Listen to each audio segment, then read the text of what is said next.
The Cosmic Entertainment Commission credits humanity with democratizing access to fun. Part 1. Ambassador stood in the landing bay of her vessel and looked down at Earth with the same expression she had worn for the past 300 years.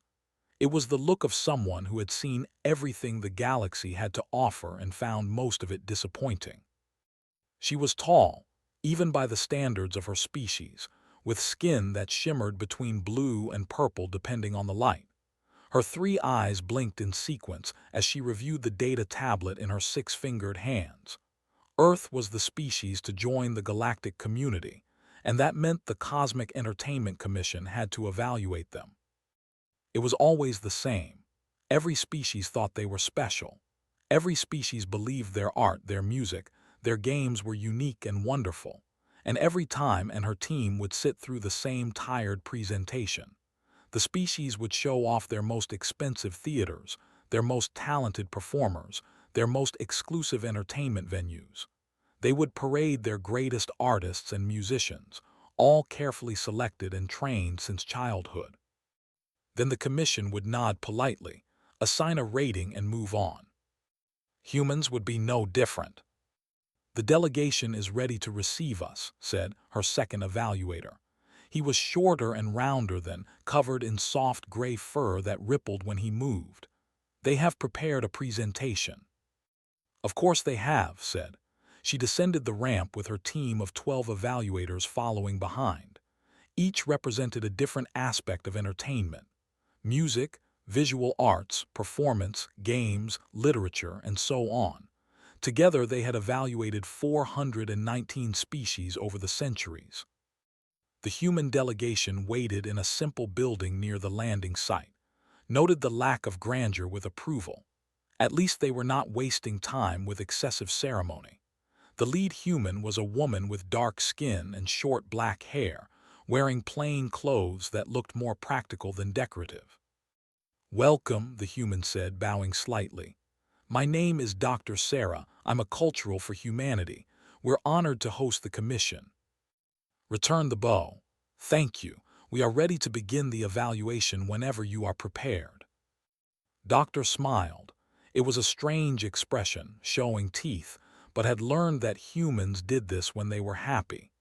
"Actually, we thought we'd do something a bit different than the usual format." Felt a small spark of interest. "Different how?" "Well," Doctor said, "instead of showing you our best theaters or our most talented performers, we thought we'd just give you these." She held up small rectangular devices. "These are smartphones. They're connected to our internet. We figured you could explore our entertainment on your own." The commission members looked at each other. This was unusual. Evaluator, who specialized in interactive entertainment, stepped forward. "You want us to evaluate your entire culture through these small devices?" "Not evaluate," Doctor said. "Just explore, see what we do for fun, all of it, not just the fancy stuff." Took one of the devices. It was light and warm in her hand. "Very well, show us how it works." Doctor spent the next hour teaching the commission members how to use the smartphones. She showed them how to search for things, how to watch videos, how to read text, how to play games. Then she left them alone in a comfortable room with refreshments and told them to take all the time they needed. "This is highly irregular," muttered, poking at his device. "It is," agreed, but she was curious now. She began searching. The first thing she found was a video of a human child singing a song. The child was perhaps 5 or 6 years old by human standards, standing in what looked like a family dwelling. The child could not sing well. The notes were off-key and the child forgot some of the words, but the comments below the video were full of praise and encouragement. "So cute," one said. "My daughter loves this song too," said another. Frowned. Why would anyone share this? Why would anyone watch it? In her civilization, only trained performers were allowed to share their work publicly. Untrained singing would be considered noise pollution. She searched more. She found thousands, millions of similar videos. Humans singing badly, humans dancing awkwardly, humans attempting to cook food and failing. And yet all of these videos had viewers. All had comments. People were watching this content voluntarily. "Ambassador, you need to see this," said evaluator Thorne, who specialized in literature. Thorne was, with multiple compound eyes and delicate antennae. "I have found something called." "What is it?" "Stories written by humans about other human stories, but they are not the original authors. They are fans. People who loved a story so much they wrote more stories using the same characters." Thorne's antennae quivered with confusion. "There are millions of these stories, and they are all free." "Free?" Set down her device. "You mean they cost nothing to access?" "Nothing. Anyone can read them. Anyone can write them. I found one site that has over 40 million stories written by ordinary humans." This made no sense. In every galactic civilization, stories were valuable property. Authors spent years training and then sold their work through official guilds. The guilds controlled distribution and pricing. It kept quality high and ensured only worthy stories reached the public. But humans apparently let anyone write anything and share it with everyone. Evaluator made a sound of distress. "I have found something disturbing. Humans take images and add text to them to create humor. They call them memes, but no one owns these memes. Humans copy them, change them, and share them freely. I watched one meme evolve 17 times in the past hour. Each human adds something new and passes it on." "That is cultural chaos," said evaluator who specialized in visual arts. "Where is the control? Where is the curation? How do they maintain quality?" "They don't," said quietly. "Most of these memes are not funny by objective standards, but humans share them anyway." Spent 3 more hours exploring. She found humans playing video games and streaming the footage for others to watch. She found humans teaching each other how to draw, how to play instruments, how to write, all for free. She found amateur comedians performing in small venues. She found teenagers making short films on tiny budgets. She found adults writing poetry during their lunch breaks and sharing it online. Everything was free, everything was accessible, and everyone participated. She called Doctor back into the room. "I do not understand," said. "Where are your entertainment guilds? Where are your trained professionals? Where is your quality control?" Doctor sat down across from her. "We have professional entertainers, of course. We have movies and television shows and books that cost money. We have theaters and concert halls. But we also believe that entertainment should be accessible to everyone, not just to consume, but to create." "But why would anyone want to watch an untrained human sing?" "Because maybe that untrained human is their child, or their friend, or maybe they just like the song and don't care if it's perfect." Doctor shrugged. "We think everyone should have the chance to create something and share it, even if it's not very good." "That is inefficient," said. "It floods your culture with low-quality content." "Maybe," Doctor said, "but it also means that billions of people get to experience the joy of creating something. They get to make someone laugh or make someone think or make someone feel something. Isn't that what entertainment is for?" Did not answer. She looked around the room at her fellow evaluators, all staring at their devices with expressions of confusion and wonder. "I think we need more time," she said finally. Doctor smiled again. "Take all the time you need. In the meantime, I recommend checking out cat videos. They're very popular." "Cat videos?" asked. "Humans filming their pet cats doing silly things. There are millions of them." Searched for cat videos. She watched one video of a small furry creature falling off a piece of furniture. Then she watched another, and another. An hour later, she realized she had watched 37 cat videos and had not thought about galactic entertainment policy once. Perhaps humans were more interesting than she had expected. Part 2. The commission worked for 3 days straight. They barely slept, barely ate, and barely spoke to each other. Each evaluator had fallen down what Doctor called a rabbit hole of human entertainment. Evaluator discovered video games that humans had created and released for free. Not simple games, but complex ones with stories and art and music. When asked why someone would spend thousands of hours creating something and give it away, Doctor introduced her to a human named who had done exactly that. Was a middle-aged man with graying hair and tired eyes. He worked as an accountant during the day. At night, he made video games. "I just like making them," said, shrugging. "I put them online and people play them. Some people donate money if they really like them, but mostly I just do it because it's fun." "But you could sell your games," said. "You could join a professional studio." "I could," agreed. "But then it would be a job.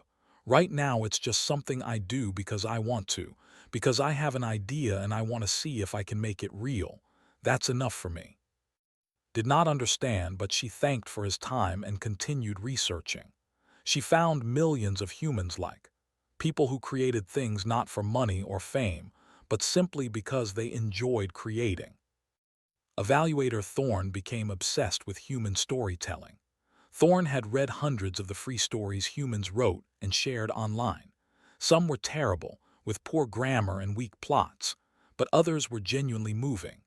Thorne had cried reading one story about a human father and daughter learning to understand each other. The author was a 19-year-old student who wrote the story in 3 days and posted it for free. "Why don't you publish this properly?" Thorne had asked the student through a video call. The student, a young woman named Jasmine, laughed.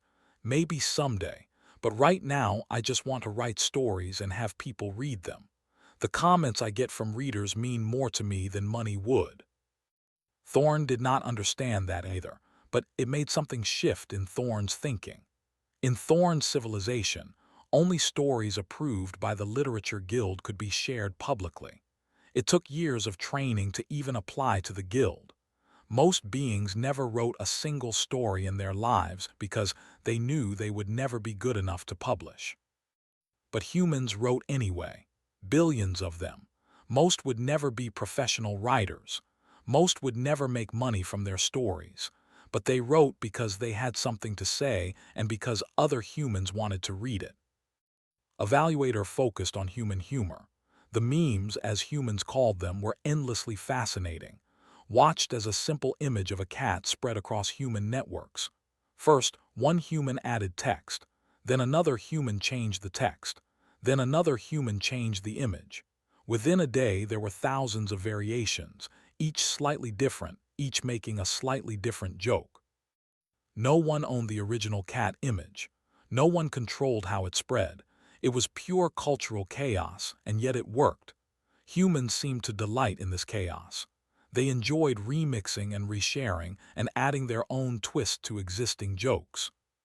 Tried to imagine this happening in any other civilization and could not. In its own culture, humor was carefully crafted by trained comedians and distributed through official channels. The idea of billions of untrained beings all making jokes and sharing them freely would be considered cultural pollution. But humans thrived on it.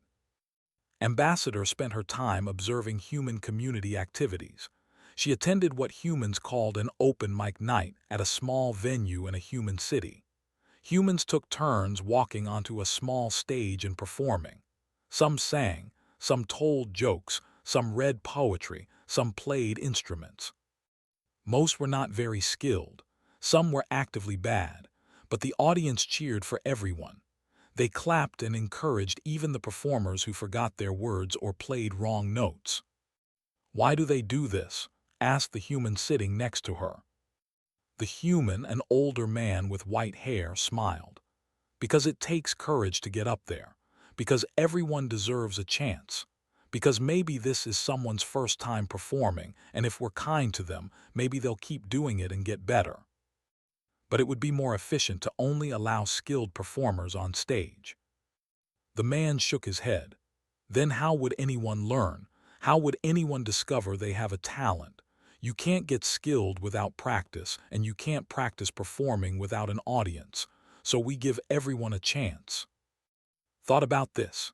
In her civilization, performers trained in private schools for decades before ever appearing before an audience. Only the very best were allowed to perform publicly. It ensured quality, but it also meant that billions of beings never performed at all because they were not exceptional. She watched a young human woman take the stage. The woman was clearly nervous, holding a guitar with shaking hands. She began to sing a song she had written. Her voice wavered and she missed several notes on the guitar. But the audience listened respectfully. When she finished, they applauded loudly. The woman's face broke into a huge smile, tears in her eyes. Felt something strange in her chest. It took her a moment to recognize it as emotion. She was moved. On the fourth day, the commission reconvened to discuss their findings. They met in a private room without the humans present. "I do not know how to evaluate this," evaluator said immediately. "By our traditional standards, human entertainment is chaotic and low quality. Any being can create anything and share it freely. There is no curation, no quality control, no proper training." "But there is joy," said evaluator Thorne quietly. "So much joy. Billions of humans creating things just because they want to. Billions more enjoying those creations. The sheer volume of happiness generated is staggering." "Volume is not the same as quality," argued. "But what is the purpose of entertainment?" asked evaluator. "Is it to achieve perfection, or is it to bring joy and connection? By the second measure, humans have surpassed every civilization in the galaxy." Spoke up. "I have been thinking about my own world, about how many beings in my civilization never tell a joke, never create anything, never share their ideas because they believe they are not skilled enough. We have created a culture where entertainment is something done by experts for the rest of us to consume. Humans have created a culture where entertainment is something everyone participates in." Listen to her team debate. They were divided. Some believed humanity's approach was revolutionary. Others believed it was chaos that would lead to cultural decay. Finally spoke, "I propose we split our investigation. We need to understand not just what humans do, but why it works. I want each of you to spend time with ordinary humans, not cultural leaders or professional artists. Ordinary people. Understand how they create and why they share." The team agreed. They would spend another week on Earth, living among humans and learning their ways. Herself decided to stay with a human family in a suburban area. The family consisted of 2 parents and 3 children, ages 6, 10, and 14. They welcomed her into their home with what Doctor called typical human hospitality. What observed over the next week changed everything she thought she knew about entertainment and culture. Part 3. The family stayed with was not exceptional by human standards. The parents both worked ordinary jobs. The children attended school. They lived in a modest dwelling in a quiet neighborhood. They were, by all measures, completely average humans. And yet they created constantly. The 14-year-old, whose name was Emma, spent her evenings drawing pictures on a digital tablet. She posted them to a website where other young artists shared their work. Most of her drawings received only a few likes or comments, but Emma did not seem discouraged. She drew because she enjoyed it. "Don't you want to become a professional artist?" asked one evening, watching Emma work. Emma shrugged. "Maybe someday, but right now I'm just learning. I like trying new things and seeing what people think. Even if I never become a professional, I'll still draw. It's fun." The 10-year-old, a boy named, made videos. He used his parents' smartphone to film himself building structures out of small plastic blocks. Then he narrated the process and uploaded the videos to a platform for others to watch. His videos typically received between 50 and 200 views. "Do you want to be famous?" asked him. Looked confused. "No, I just like showing people what I built. Sometimes other kids comment with ideas for new things to build. It's cool." Even the 6-year-old, a girl named Sophie, participated. She dictated stories to her parents, who typed them up and saved them in a digital folder. The stories were simple and nonsensical, about princesses who ate clouds and dragons who were afraid of butterflies. But the parents treated them with respect, illustrating them with simple drawings and binding them into little books. "She will probably not become a writer," observed. Sophie's mother, a woman named Jennifer, laughed. "Probably not. But that's not the point. The point is that she's learning to express herself. She's learning that her ideas matter. She's learning that creating something can be joyful. Even if she never writes another story after age 10, she'll have learned something valuable." Began to understand. The parents themselves were creative too. Jennifer painted watercolors on weekends and occasionally sold them at local markets, though she made barely any profit. Sophie's father, David, played guitar and sometimes performed at the open mic nights had observed. He was not particularly skilled, but he loved music. One evening, the entire family gathered to watch a movie. It was not a professional film, but something called fan-made content. A group of amateur filmmakers had created a short film based on a popular science fiction franchise. The special effects were crude and the acting was amateur, but the family enjoyed it immensely. "Why watch this instead of a professional film?" asked. "Because someone made this for love," Jennifer said. "You can see the passion in it. They made it because they loved the story and wanted to add to it. That means something." Thought about this. In her civilization, only authorized creators could make content based on existing properties. Fans were consumers, not creators. The idea that someone would create something just because they loved a story, with no expectation of profit or official recognition, was foreign to her. But she was beginning to see why it mattered. The other evaluators had similar experiences. Stayed with a human who worked as a janitor but created elaborate video game modifications in his spare time. Thorne embedded with a book club where humans read and discussed stories, then wrote their own stories inspired by what they had read. Spent time with a group of humans who met weekly to play improvised comedy games, despite none of them being professional comedians.